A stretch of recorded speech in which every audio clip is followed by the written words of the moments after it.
So magandang hapon po sa lahat, no? Ako po pala si Carlo Bora from Isertec po. Ngayon po andito po si Sir Rex sa ating harapan ay magpapahayag kung ano po yung experience niya po sa ating Kokolay. Sir, matanong ko po sir, ano po bakit po bumili po kayo nitong Kokolay, sir?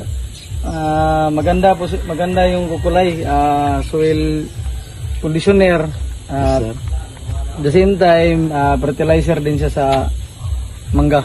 And nag-repeat order ako kasi good yung ano niya, yung resulta sa mga area ko. Isang katanungan din sir, paano po niyo po gagamitin si Kokolay, sir, sa mga ating pangmamahal? Sa base experience ko sa area ko, may grupo na gumamit na sabay siya sa Paclobutasol, gidissolve sabay sa tubig.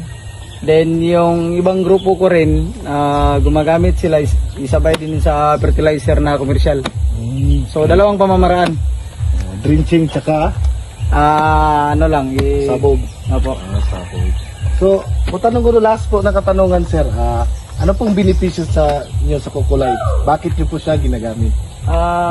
Para sa akin, maganda din sa pang preparation kasi piniprepare namin yung mga puno para pag during time na mag-production na kami, di madaling malaglag yung mga bunga at saka madali rin maglaki.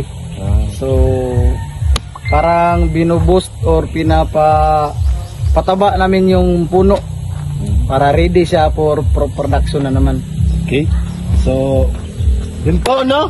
So, maraming salamat po sa pakikinig at salamat po kay Sir Rex po sa pahayag at sa paggamit ng ating Kokolay. So, maraming salamat po.